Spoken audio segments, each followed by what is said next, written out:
بەڵێ ئازیزان و خۆشویستان بینەری بەرنامەی ڕووداوەکانی هەفتەن لە کەناڵی هیواوە، من و هاوڕێم ڕەحمان حسێنزادان بەرنامەتان پێشکەشەکەین.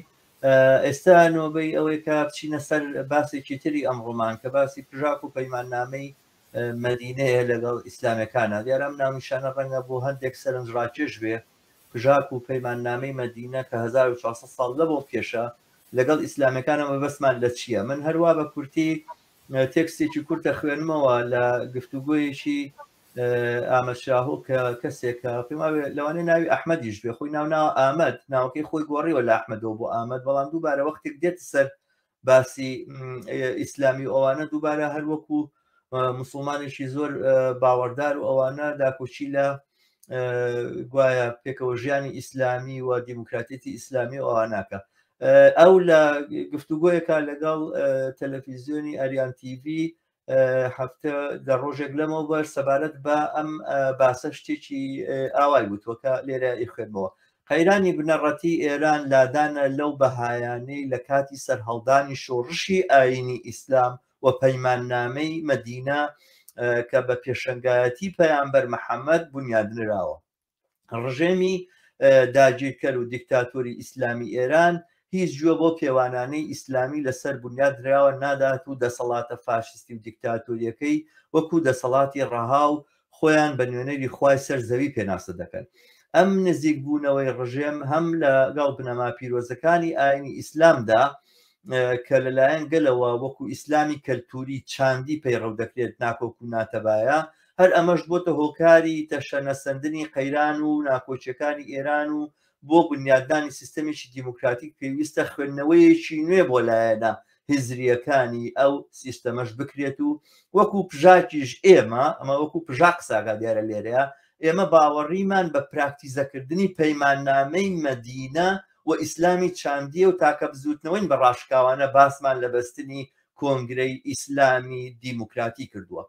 ئەمە قسەی ئامەد شاهۆیە کە بە ناوی پژاکیشەوە قساکە کە دیارە ئەم باسە بوو بە باسی جێگەی ڕەخنەوە، جێگەی سەرنجی زۆرێک لەوە لە سکولارەکانی کوردستان خەڵک لە بەرامبەر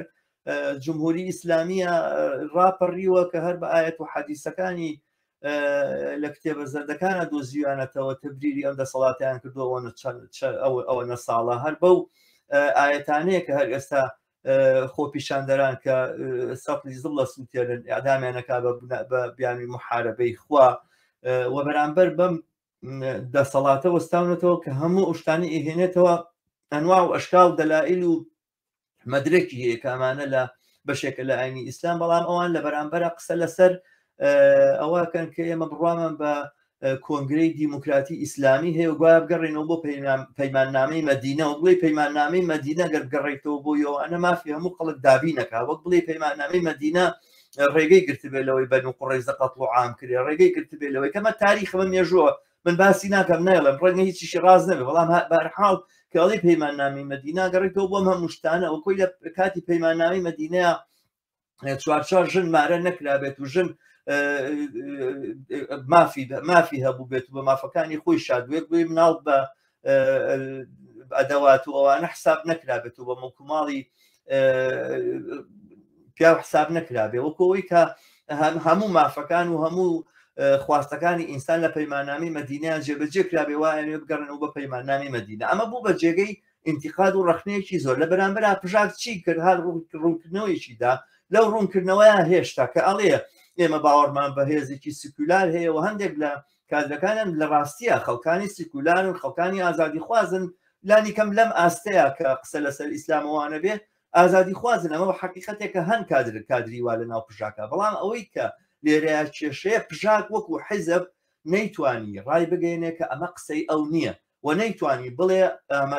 شاهۆ بۆ نمونە قسانەکە کردوێتی لە جیرفانی خۆی دەریهێناوە هیچ پەیوەندی بە ئێمەوە نییە لا هێزار هاوێستێکی بەینابینی گرت و ئەوانە کە ئەگەر لەگەڵ ئەلمانەکان دانیشتن ئەلمانی بن سکولار بن داوای ئازادی بکەن و ئازادی خواز بن وەگەر لەگەڵ ئیسلامەکانیشا دانیشت و لەگەڵ مەلاکانیشا لە یاخود وەک خۆیان پێڵێن مامۆستایان لە ئێرانە مامەڵیان کردو ئەوانە بڵێن ئێمە ئیسلامەکەتان بۆ پارێزین خەمتان نەوێ ڕێگە نادەین کە ئەم چەپ و ئەم هێزە سکولارێکە لە ئێرانە هاتۆتە مەیدان و لە کوردستانی شەڕەگ و ڕیشێ هەیە پەلاماری بنەمای دەسەڵاتتان با ڕێگە نادەین کە ئەو بەهشتێک کە جمهوری ئیسلامی بۆی دروست کردوون لە سەر ئازیەت و لەسەر جەهانمێکە بۆ خەڵە خۆڵکردراوە ئەمانە لە دەستام بچێن امتیازاتەکاندا نزیگەی خۆیەتی ئەوە هەر محتەرەمە لا یازال مامۆستایانی یاخود زانایانی ئاینین و جێگە و موقعێتان پارێزراوە بە بڕوای من ئەمە حقیقەتی ئەم هینەی پژاک بوو تایرە ڕاوەستم ڕەحمانەزان تۆش تعلیقت هەیە لەم بابەتەوە فەرموو دەنگت نییە ڕەحمان دەنگت گیراوە بەڵێ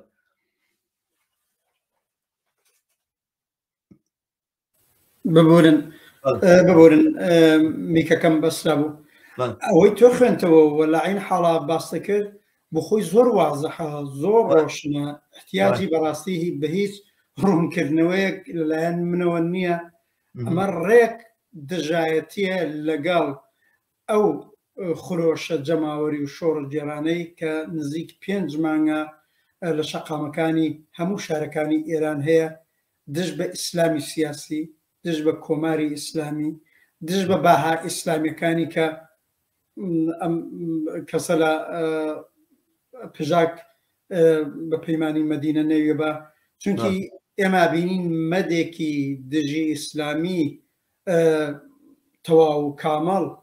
لە دڵی ئەم خۆرۆشە جەماوەرەدا هاتوۆتە مەیدان هەموو کەس دیوێتی هەموو کەس بیستویەتی بۆ وایە چونکی ئەڵعانەوە بوو بە 44 ساڵە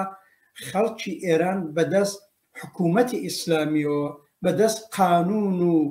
نەریتەکانی ئیسلامیەوە ئێرانیان لێ بووە بە زندانێکی تاریک و ئەم هەموو کوشتار و جنایەتەی کە کرا لەلایەن خومینی و خامنەیی و ڕژیمی جمهوری ئیسلامیەوە هەر بە پشت بەستن بەم ئاینی ئیسلام و قانون و دابوونەریتی ئیسلامی بووە کە ئەمڕۆ پژاگاوا دفاعی لەیەکە یەکەم جاریشیان نییە و کارایان کردووە لە زۆر مناسبەی جۆرا و جۆری دیکەدا حتا لە نووسراوەی خودی ئاپۆ وەکو سەرۆکی خۆیان کامیشە نێوی لێبن ئەم شتانە وتراوە ئەمەیتر لە کۆنەپەرستی ئەولاترە ئیتر هێزێکە خۆی بڵێ سیاسی و ظاهرەن ئیدعای سێکۆلاریش باب لەم چوارچەوەیان ناگونجێت ئەمە تەواو ڕەوتێکی کۆنەپەرستی دژایەتی لەگەڵ ئەم خۆشە جەماوەریە کە ئێستا لە ئێران هەیە و یەکێک لە خسڵەتە گەورەکانی ئەم خۆشە جەماوەریە دژایەتێتی لەگەڵ کولیەتی ئیسلام و ئیسلامی سیاسی و هەموو کە دەڵێگەر ئەم خۆشە جەماوەری ئێران سەرکەوێ ئەسەن ئاڵگۆڕێکی گەورەی دژی ئیسلامی ڕۆنەسانسێک دژ بە مەسەب و دژ بە ئیسلام لە ڕۆژهەڵاتی ناوەڕاست ڕۆدا لێرەدا پژاک ئاوا و بەم چەشنە بە نەزەرم دژایەتی خۆی لەگەڵ ئەو خۆشە جەماوەریە شۆڕە جێرانە نیشانەدا بەڵام بۆ ئەو کاراکەن ئینسانە بێ لەسەر ئەوەی ورد بێتەوە دقیقاً ئەمە دەست درێژکردنە بەرەو خودی جمهوری ئیسلامی کە لە ڕۆژێکە بتوانن لەگەڵی بسازن کە بتوانن لەگەڵی معاملە بکەن و بەڕاستی دەنگۆی ئەوەش زۆرە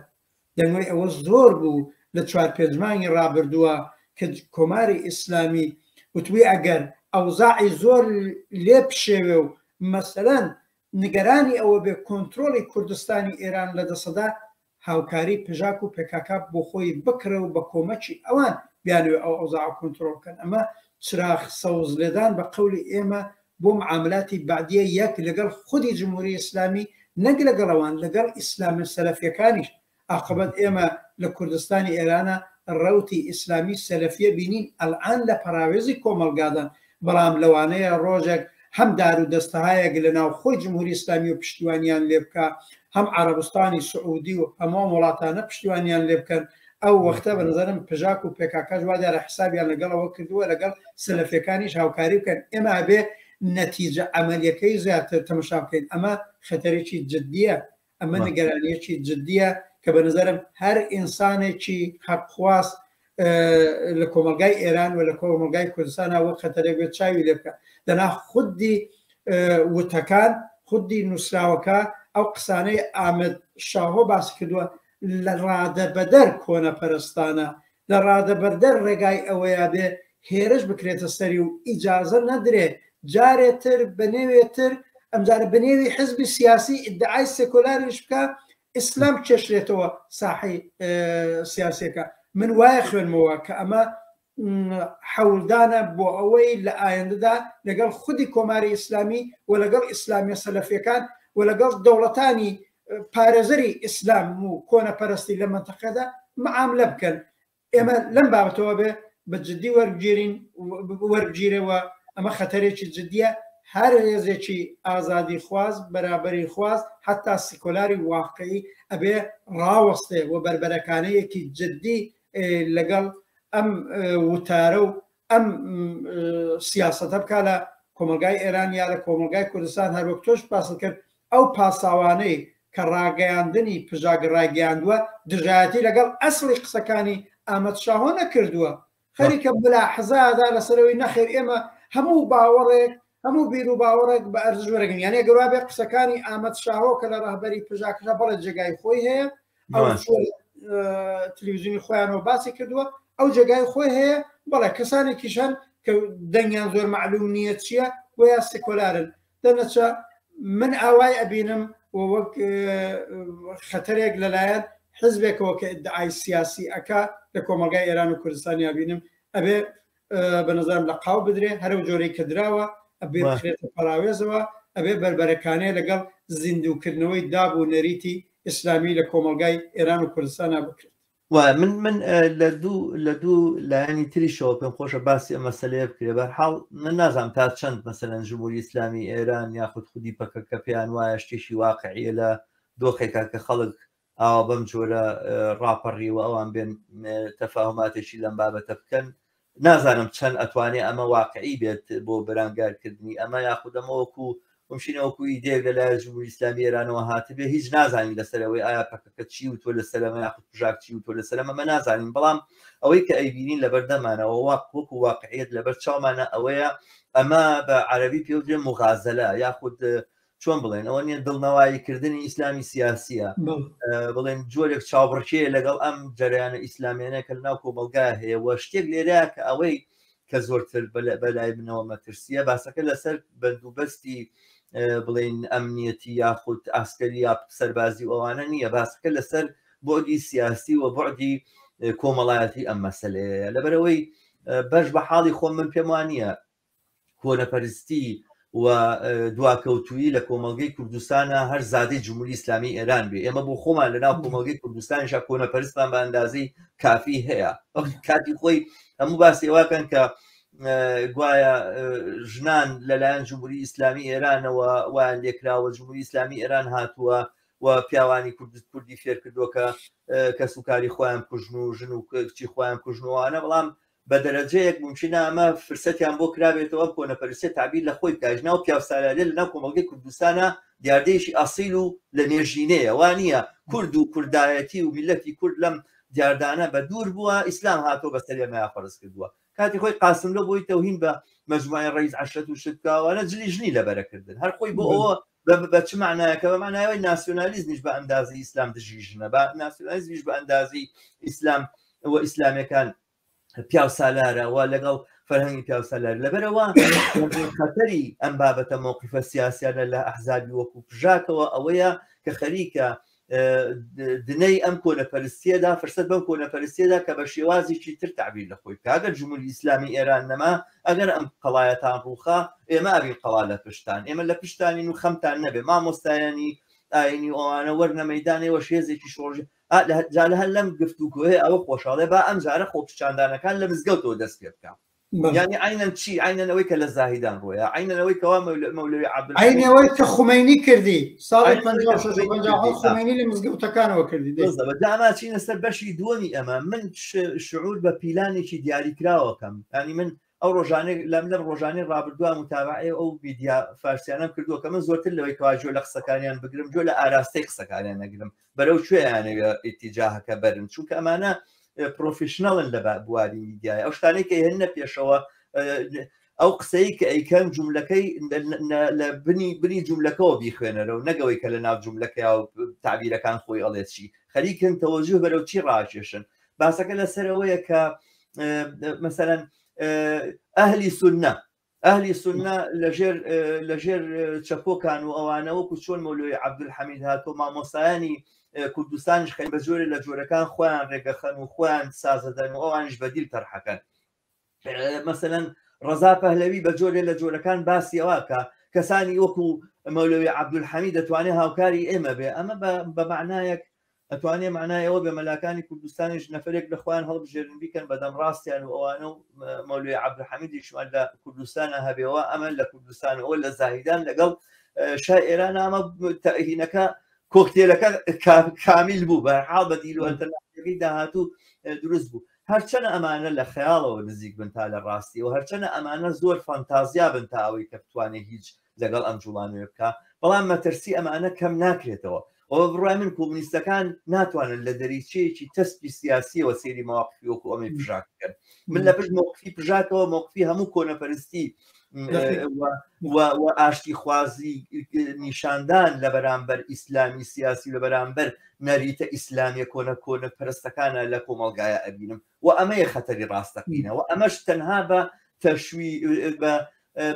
بە ئیفشاکردن و بە بەرنامانەی کە ئێمە ئەیکەین و پەردە هەڵماڵی لەسەرەوەی کە پژاگەی وڵێکی و ناڵێکی و لە ڕووی سیاسیەوە بەمە کۆتایی نایە بەڕاستی لە بەرامبەر هێزی کۆنەپەرستیە هێزی پێشکەوتون خوازەوێ بێتە مەیدان ئەمە هەر عیبارەتی کۆنەپەرستی نییە لە پشت ئەم عیبارەتە کۆنەپەرستانەوە هێزی کۆمەڵایەتی وهستاوە واگە ژنان و لاوان و ئازادی خوازان و کۆمونیستەکان و سۆشیالیستەکانی کوردستانی ئێران ئەیانەوێت لە ئایندەی ئەم شۆڕشەیە شتێکیان بەنسیب بێ پێویستەکە هەر لە ئێستا خۆیان بۆ ئامادەکەن هێز کۆکەنەوە لە بەرامبەر ئەم کۆنەپەرستیە و بە هیچ جۆرێک ڕێگا نەدەین مزگەوتێکە چەنای چەند ساڵە لە نزیکەی 40 ساڵە بۆتە مەرکەزی دەسەڵاتی جمهوری ئیسلامی ئەمجارە تەبدیل بێ بگوایە ئەمە بە کانگای شۆڕش و کانگەی ڕاپەڕین و ئەمانە ڕاپەڕینێک لە مزگەوتەوە دەرکەوێت بەرەو هیچ ڕۆشناییەک ناوە بەرەو تاریشێکی من زۆر تەیدی ئەم ملاحزاتی تۆکەم چونکی باسەکەمان لەسەر کولی کۆمەلگای ئێرانە زیاتر لە کوردستانیش بڵێم دقیقەن ئێمە ئەڵان ڕوتێکی کۆنەپەرستی ئالتەرناتیوی ڕاست کە ئیبینین و لە ساحەکە هەیە ئێمە پێڵێن جریاناتی ملیگەرا و ناسیۆنالیستی سەراسەری ئێرانین و مەشروتەخواز و کۆماری خوازەکانن کە لە ڕاستیانە ئەم ڕەزا پەهلەوی بۆتە نمادیان ئەو نزیک ساڵە لەوە پێش لە گفتوگۆیە باسی ئەوەی کرد ئەگەر خەبات و شۆڕشی داهاتووی ئێران دژی ئیسلامی بێ و بێوێت دابوونەریتی ئیسلامی کۆبکاتەوە هەرڕوونەدا باشترە ئەمە قسەی سەریحی ئەم ڕەزا پەهلەوییە بۆ واڵێ چونکی یەکێک لە گۆچانەکانی دەسی بۆ بەدەسەڵات گەیشتن دووبارە ئیسلام و مەسەبە باوە گەورەی هەروای کرد باوکیشی بە تایبەت هەروای کرد باوە گەورەیە تازە بە دەرەجەیە تەبعی دژی ئاخوند و شتەی بوو دژی ئیسلامی نەبوو بەڵام دژی مەلاو ئایەتوڵای بوو بەڵام باوکی بەحاڵ زۆرترین مەجای بەڕەوتی ئیسلامیدا بێنە ساحە و فەزای ساڵی 56 بگرن بەدەستەوە لەم ڕۆژانەدا دەکومنتێکی یەک ساعەتە بڵاو بۆتەوە کە چۆن ڕژیمی باوکی ڕەزا پەهلەوی محەممەد ڕەزا پەهلەوی عاقبەت مەجای داوە ئیسلامیەکان هەڵسوڕانیان بێ فعالیەتیان بێ حوسەینەی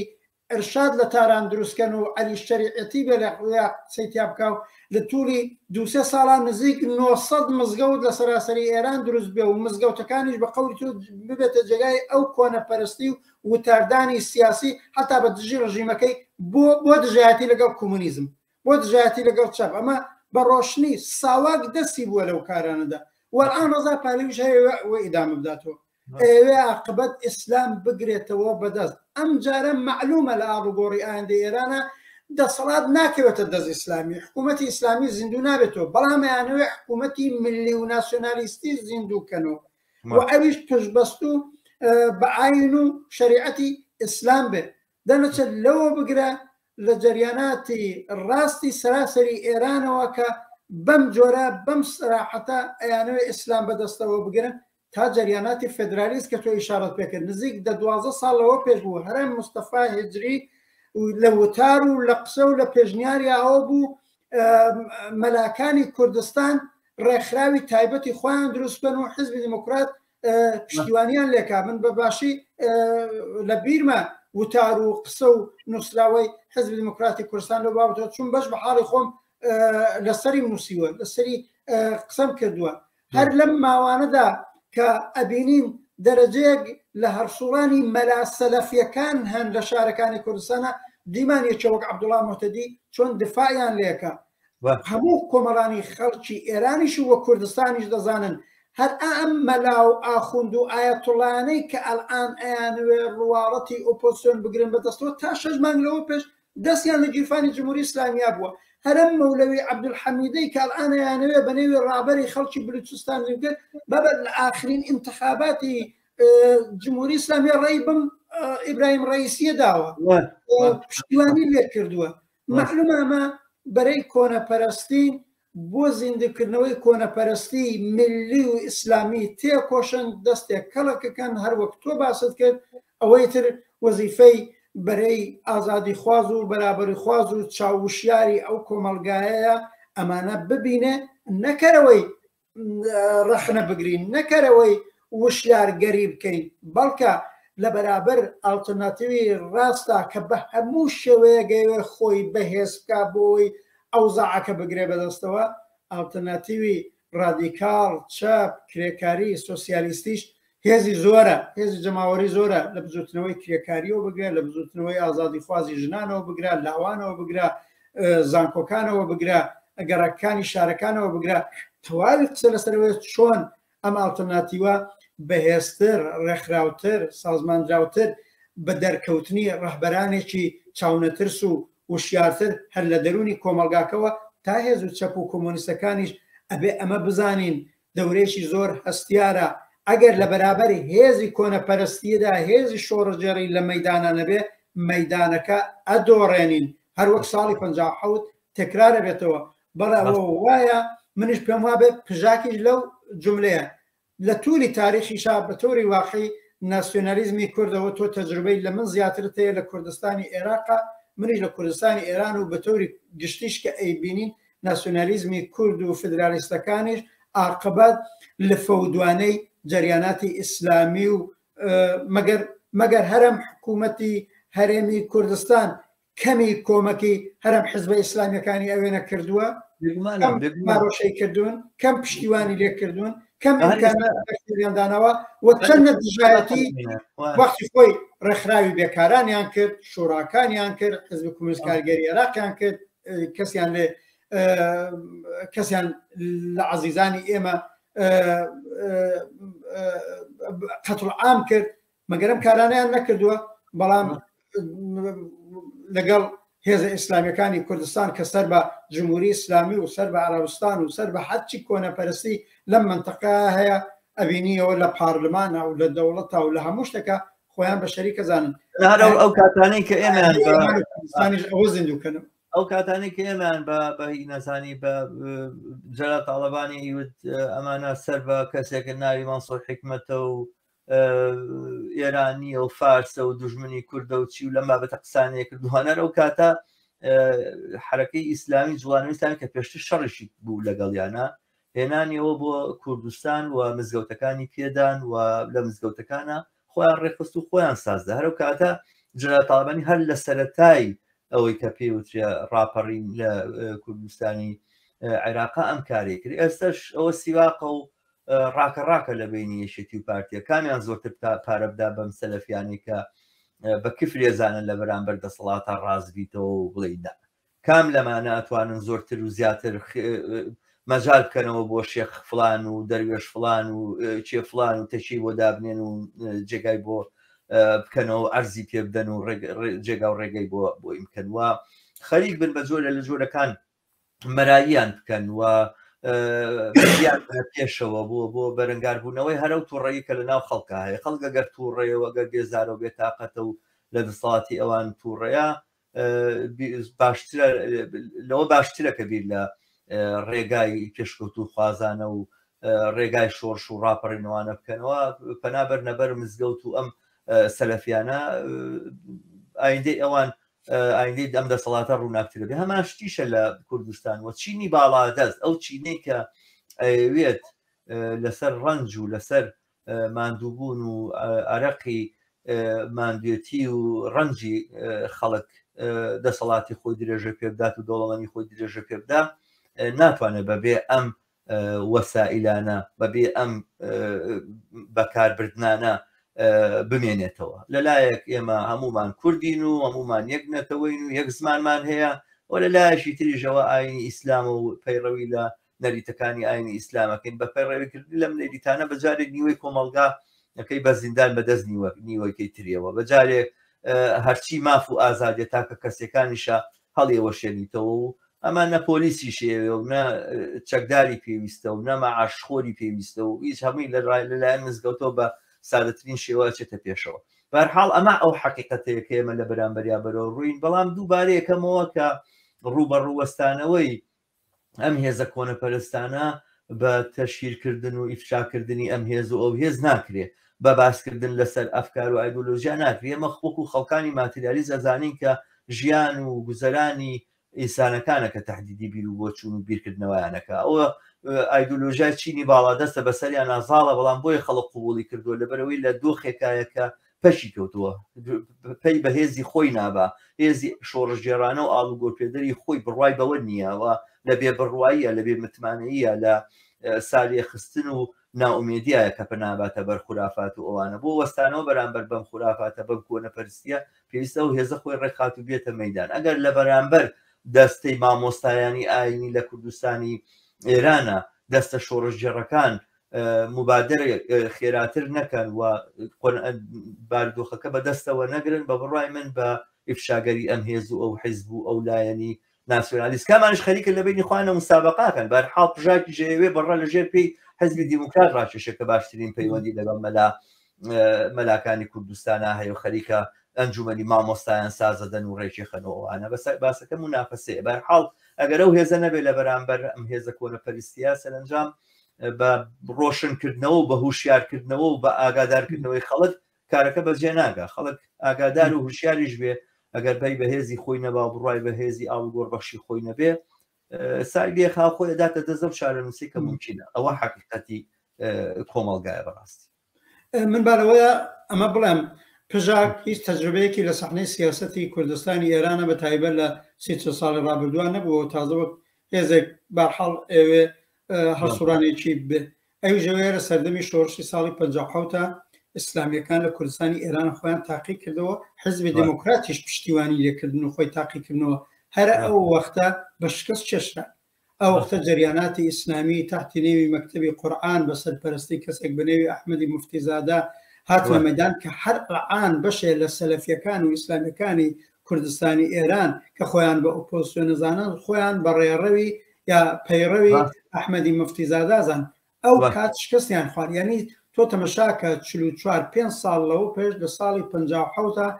ڕەوتی چەپ و ئازادیخوازی ئەو وەختەی کۆمەلگای کوردستانی ئێران کە دواتر بەشێکی هەرە زۆرمان لە کۆمەڵا دواتە سازمانی کوردستانی حزبی کۆمۆنیست ئێران کۆبووینەوە هەر ئەو کات بە تەجروبەی ئەو وەخت ئەوەی وا تۆ پێڵێ بێ هێز لە مەیدانا بێ بەرهەڵسکاری کرێ لە بەرابەری هێزی کۆنەپەرستیا هێزی شۆڕی ئەو وەخت ئەو هێزە شۆڕژێڕە بوو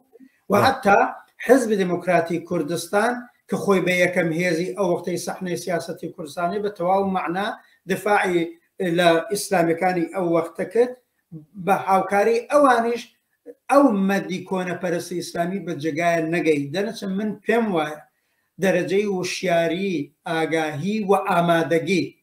ڕەوتی چەپ و ئازادی خوازی هەم سەراسەری ئێران دوای تەجروبەی جمهوری ئیسلامی هەم کوردستانی ئێران لەوە لە سەروترە کە ئیجازە بدەن جارێکی دیکە جریاناتی ملی و ناسیۆنالیست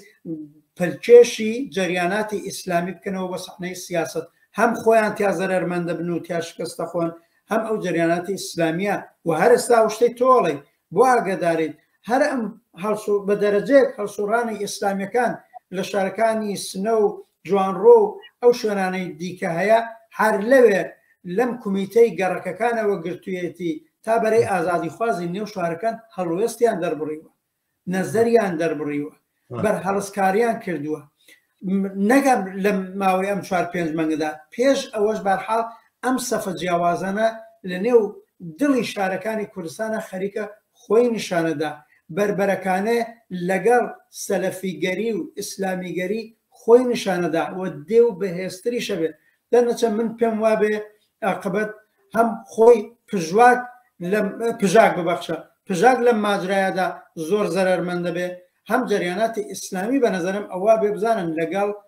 ڕەوت و ئالتەرناتیڤێکی چەپ و ئازادی خواست ڕوبەڕوە بن و کاری زیاترێوێ و ئاخرین قسەی من ئەوەیە بەڕاستی ئەگەر کەسانێک لە چوارچێوەی پژاکە خۆیان بە سێکۆلار و پێشکەوت و خواز و ئەوازانن بە هەموو ئەم ئاکار و کردەوە و سیاستانەی لە پێکاکا و پژاکیان دیوە لەوێت چیەکە لە سەحنەی سیاسەتی ئێرانیش و کوردستانی ئێرانیشە هێز بەرابەری خواز هێزی ئازادی خواز هێزی چەپ بەتایبەت هێزی سێکولار زۆر پان و بەرینە لە ئەنواعی نەهاد و ڕێکخراودا ئەتوانن لەگەڵ ئەوانە هەسومان و فعالەتی خۆیانی دامە بدەن بەڕاستی جریانێکی وەک پژاکیش وەکو باقی ناسیۆنالیستەکان وەکو مرکزی هاوکاری کوردستانوانە ئەبێ بخرێنە پەراوێزەوە ئەوە دەرسێکە ئەوە تەجروبەیەکە ئێمە لە ساڵی 57 هەمانە ئەو کات هێزی چەپ لە مەیدانا بوو نەیهێش کۆمەلگای کوردستانی ئێران ببێتە مەیدانی ڕمبازێنی ئیسلامیەکانی نوعی مفتیزادە یا حتا حزبی دموکراتی کوردستان بەڕاستی ئەوختە ئەگەر کۆمونیزم و چەپ بەهێز لە مەیدانە نەبووە کوردستانی ئێرانە بۆ مرکزی کۆنەپەرستی و ارتجاع ئەوەی بە زاهیدانی بەڵێ ئەبوو بە زاهیدانێکی تر هەر ئەوەی و هەر ئێستا لە زاهیدانیشە دقیقاً حولەدەنم ئیسلامیگەری و سەلفەگەرێکی دەست باڵا پەیداکە و مەولوی عەبدولحەمید بکەن بەڕابەری بەڵام خۆشبەختانە لە 2 هەفتەی ڕابردووە بە تایبەت لەلایەن ژنانی ئەوێەوە ئەبینی ڕەوتێکی سێکۆلار ئازادی خواز بەرابەری خواز خەریکە سەر هەڵەدا بەڕاستی هێشتا فەزاکە زۆرتر بەدەست ئیسلامیەکانەوەیە بەڵام ئەبینی مەدێک وە ڕەوتێکی بەرابەری خواز و ئازادی خوازش لەوێنە خۆی نیشانەدا کە زۆرتریش بەدەست ژنانەوەی و جێگای ئومێن زۆر باشە من هەر بە قسەیەکی تو کۆتایی پێدێرم ئەڵێ 40 ساڵ لەمەوبەر هێزی چەپ و کۆمونیزم هاتە مەیدان و ڕێگەی نەدا تەحالوفی بڵین نێوان ناسیۆنالیستەکان ئیسلامیەکان سەر بگرێت و ئەوان بێنەوە ساحە و مێدوارم ئەم جارەش هەر هێزی کۆمونیستەکان بێتەوە مەیدان و ئەم فەرسەتی جەریانە کۆنەپەرستەکان بسێنێتەوە ڕێگەچارەیەکمان هەرە بێ وا بکەین دقیقە بەرحاڵ پێمان بەگەیشتینە کۆتایی بەرنامەکان بوو بە سەعاتێک و لەمە زیاتر بەرنامەکە درێژ نەکەینەوە بۆ میدەی توانی بێتمان باری سەرنجی خۆمان بە بینەران بگەێنین فرسەت نەبوو کە کۆمنتەکان کۆمنتیان ببینین و جوابی بدەینەوە ئەگەر کۆمنتێک هەیە سەرنجێک هەیە لەم بابەتەوە خۆشحاڵم نگە بینوسن و دواتر ئەگەر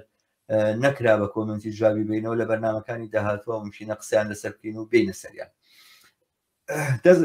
دەست خۆش